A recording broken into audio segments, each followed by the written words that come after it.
homeschooling is now the reality of millions. Parents have the daunting task of teaching their kids, and it all happened overnight. In this episode of PHI Perspectives, we look towards self-taught mentors and see how we can guide the next generation within the overflow of knowledge and information coming at us through our screens. I'm Cheryl Sim, Managing Director and Curator at the PHI Foundation, and I'm your host for this PHI Perspectives episode for the next generation. For Jepchumba, artist, activist, and founder of African Digital Art and Future Lab Africa, it starts with the acknowledgement of the uneven distribution of knowledge on the internet. This is the thing that actually makes my stomach hurt. And it's about basically what's happening, which is the system of knowledge, which continues to reflect this old colonial past and legacy, where knowledge is not evenly distributed. So when I read the call for this, when I read about this, the topic for today, I was like, oh, wow, I wish we had more problems like how do we preserve content? Because what happens is that there's not much content that's going on in terms of who has access to share online. It's all usually favors like very specific places on Earth. And it's a very scary map. It's the uneven coverage of Wikipedia. Like most Wikipedia entries come from a very specific place in the world. So most knowledge is coming from a very specific place in the world. And that should make us actually worry and stop congratulating ourselves for being innovators, because we are doing basically the same thing that we've always done. And we should really, really think about how we approach knowledge and how we approach the distribution of knowledge. A limited imagination and the inability to imagine other futures is the direct consequence of this uneven distribution of knowledge, as Jepchumba explains. In 1981, this guy, Tom McPhail, spoke about electronic colonialism. He almost seemed prophetic about it.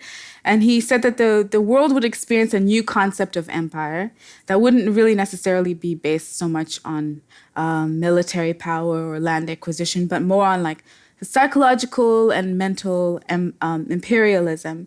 And digital colonialism is dangerous because what it inevitably leads to is the control and subjugation of our imaginations. So when we have all of these kind of problems happening online and the internet, and we're not having as wildly shared accessibility to knowledge, what happens is like we start limiting what we can actually think for the future. I used to think that imagination was, having the ability to think critically and creatively, but I've come to realize that imagination is actually much more powerful, because imagination is the most powerful thing that you could do because it generates a new reality. And so if our imagination is only limited within certain spaces and forgetting other parts of the world, then what kind of world are we imagining?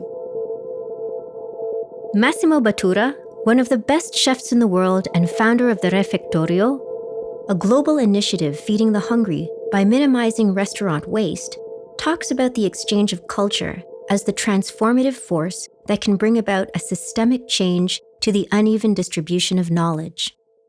What we do in Osteria Francescana every day, we are creating, it's a cultural experience. It is a laboratory of ideas. We couldn't make the Refectorio in Milan if we didn't have Osteria Francescana, because culture brings knowledge, open the consciousness, the sense of responsibility.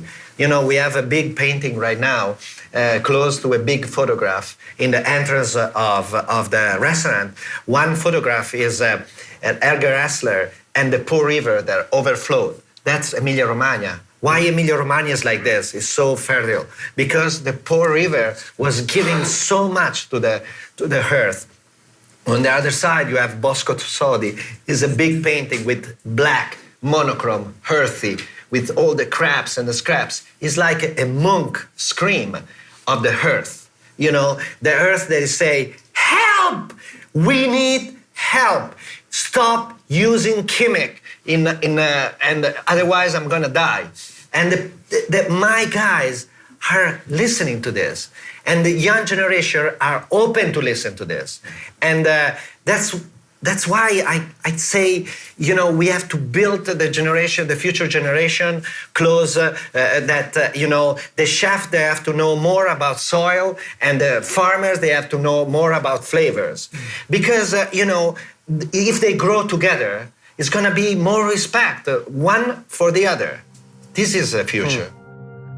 During this in-conversation with Michael Oliver Harding, Henry Rollins, a punk rock icon, addresses our younger audience about the importance of being multidisciplinary and of accumulating knowledge wherever you can find it. So for the young person in this very turbulent, interesting modern world, multitasking and being multi-talented, multi-platformed, I think is a very good way to go about it. Just being open, like, hey, you know how to build a website. Would you ever think about helping me edit some video content?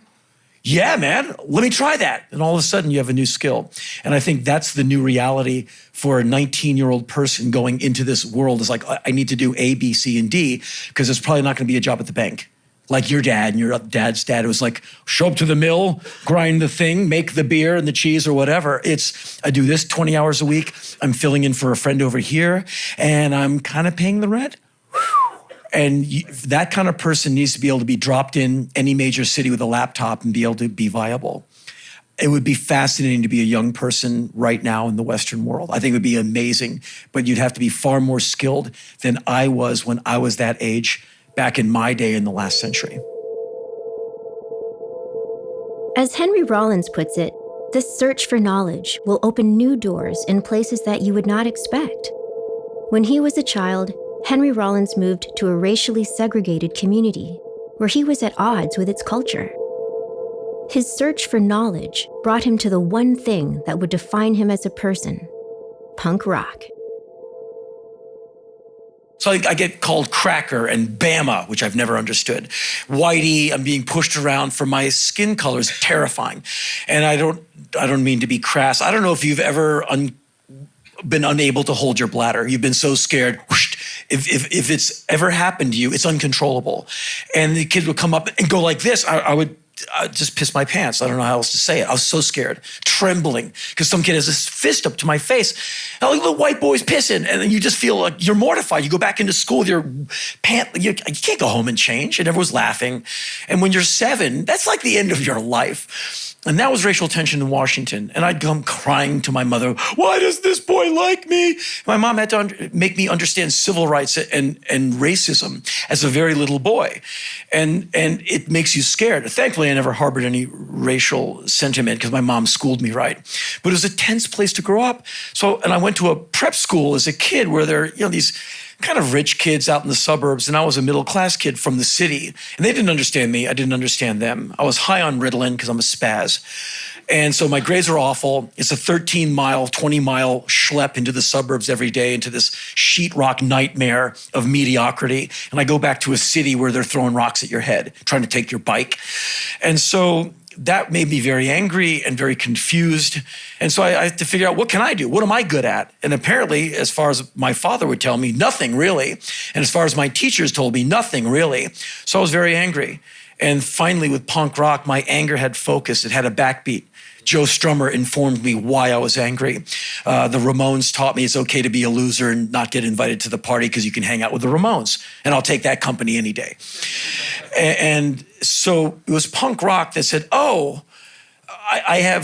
got people, I got a tribe, and my life has a soundtrack. And I realized I was an angry young man for myriad reasons. And then I started to focus it into writing and into work. Like, I'll give you 40 hours a week at this minimum wage place. Give me 60. And in 6 weeks, I'm going to run this place. Watch me. And the last boss I ever had was my boss at Haagen-Dazs, my ice cream job. And to this day, he still comes to my shows. And whenever I see Steve, who got me my first apartment, I was living in my car, he believed in me. Whenever I see him, I get all weepy. Once you find your passion, stick with it. Be persistent, and you will be able to do what you want, says Don Hahn, the man behind Lion King and many Disney classics. Even if you hate Walt Disney, it's inspiring about somebody who was persistent enough to find the money and the wherewithal to do whatever you want to do. And you learn that persistence is pretty much everything. You can do and you can accomplish anything, and not to sound corny, but you can really do almost anything if you're persistent enough about it. And so these 9 old men, as we call them, were his eyes and ears and hands in creating this, because he didn't draw and he didn't paint, and he was just a really interesting director. He was kind of a ham actor, and really interesting guy. So that show goes up in May. And what's been fun is, again, for selfish reasons, I've been able to go over to like Ward Kimball's family's house and Frank Thomas's son, Ted, and say, can I look through your garage and your boxes? And they're like pulling out these paintings and artwork. And these guys, and they weren't the only people at the studio, but they were so prolific. And it wasn't about animating. Mark Davis animated Cruella de Vil and Maleficent. And when he was done with that, he drove down to Disneyland and he designed the Haunted Mansion and he designed Pirates of the Caribbean. And we went home at night, he got out a sketchbook and sketched, and we had vacation. He traveled to New Guinea in the 40s and 50s when it wasn't easy to travel to New Guinea, and collected native Pacific Oceanic artwork. And masks. And masks, which lined the walls of his house. So and beautiful. He taught at Chouinard Art Institute. I mean, these guys had huge lives. And if I learned one thing from them and many people I ran into at Disney who I adore, it's that working in the film industry, or in animation in particular, is about having a big life. And whatever you're doing and wherever you are in your career, you're not traveling enough. You're not reading enough stuff. You're not going to enough conferences. And it's not about going to animation conferences even. It's about, these guys would take off and go, build locomotives in their backyard and travel to Europe and bring home boxes. And Walt went to Europe in 1935 and brought back 350 books in all these languages about fairy tales and art and architecture and that kind of thing. It's about photography, it's about drawing, it's about carrying a sketch pad wherever you go. So that idea of getting life experiences, how can you create the illusion of life unless you have a life? Yeah. So what I learned about these guys is just that. They had big lives. That was Don Hahn urging us to live a big life and to share it with the world. Thank you for listening to PHI Perspectives. Join us for our next episode, where we will revisit thinkers and creatives to understand how they see what tomorrow looks like today.